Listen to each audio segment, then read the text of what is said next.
पूजा से बड़ा है। आप लोग भगवान की क्या करती हो मैया? पूजा। प्रेम करने वाले 1% हैं और पूजा करने वाले 99%। भगवान पूजा से मिले। मीरा ने पूजा किया या प्रेम किया?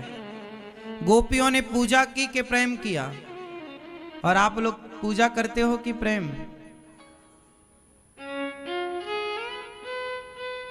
तो क्या महाराज जी पूजा ना करें? पूजा करो, पर पूजा कैसी हो?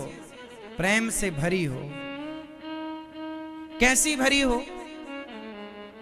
बताओ, जलेबी मीठी होती है कि नहीं? हाँ या ना? नहीं।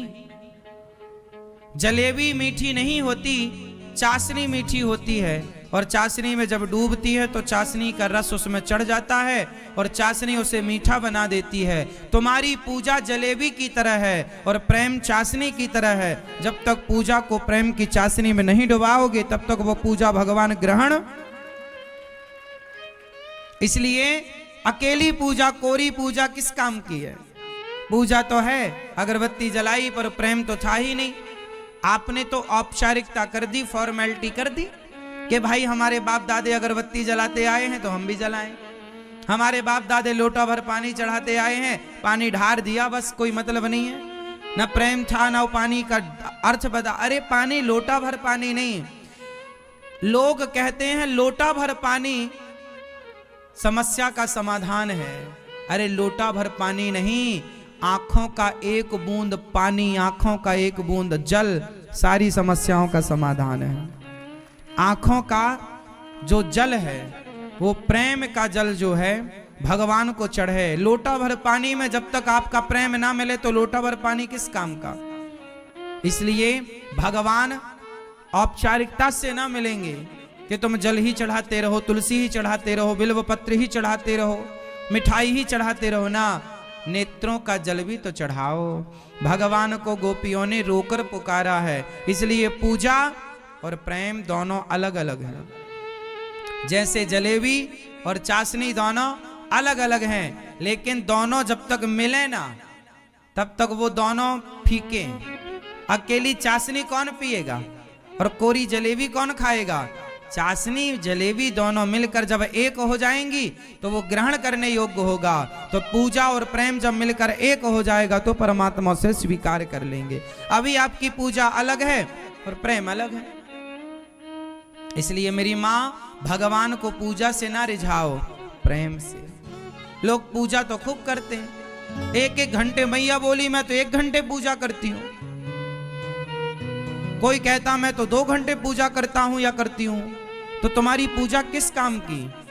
तुम ये बताओ कि उस 1 घंटे की पूजा में तुमने आंसू कितने बहाए?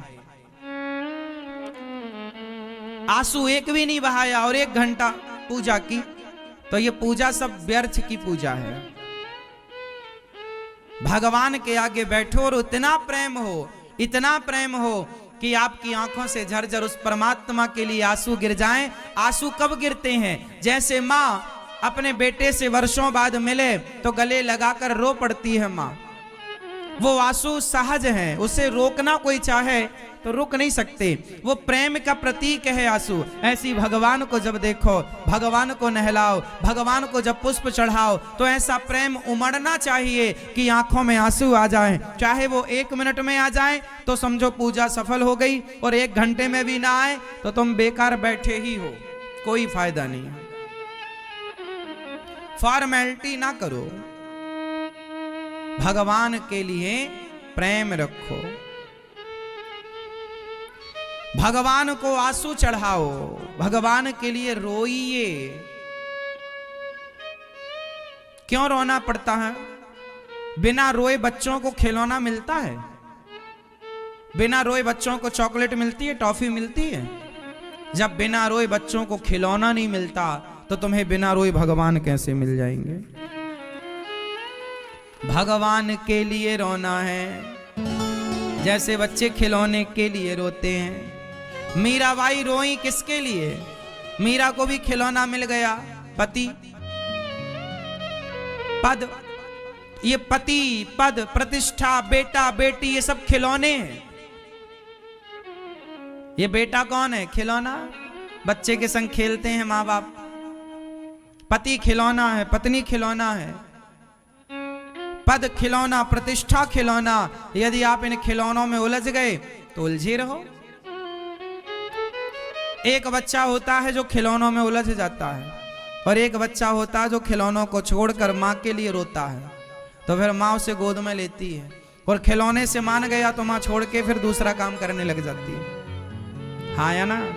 तो यदि तुम खिलौनों से मान गए तो भगवान छोड़ के चले जाएंगे कि तुम तो खिलौनों में उलझे हो, पत्नी में, परिवार में। लेकिन जो संसार के खिलौनों को छोड़कर परमात्मा के लिए रोता है, भगवान उसे अपनी गोद में धारण करते हैं। वैसे जैसे माँ बच्चे को लेकर फिर सारे काम करती है, गोद में लिए करती है, ऐसे भगवान अपने भक्त को फिर अपने साथ रखते हैं, अपने गोद में रखते हैं। और गोद में क्या, जो भगवान को चुनता है। दुर्योधन ने कृष्ण की सेना को चुना और अर्जुन ने कृष्ण को चुना। हाँ या ना? दुर्योधन ने कृष्ण की नारायणी सेना को चुना और अर्जुन ने कृष्ण को चुना। जो कृष्ण को चुनता है, भगवान उनकी गाड़ी चलाने को तैयार हो जाते। मैं तुम्हारा सारथी बनूंगा क्योंकि तुमने मुझे चुना है।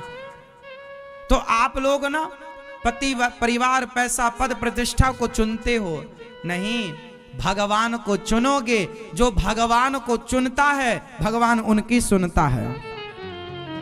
जो भगवान को नहीं चुनता, भगवान उनकी नहीं सुनता। इसलिए तुम भगवान को चुनो और भगवान से प्रेम करो। सिर्फ पूजा ना हो, पूजा करते करते तो मर गए सब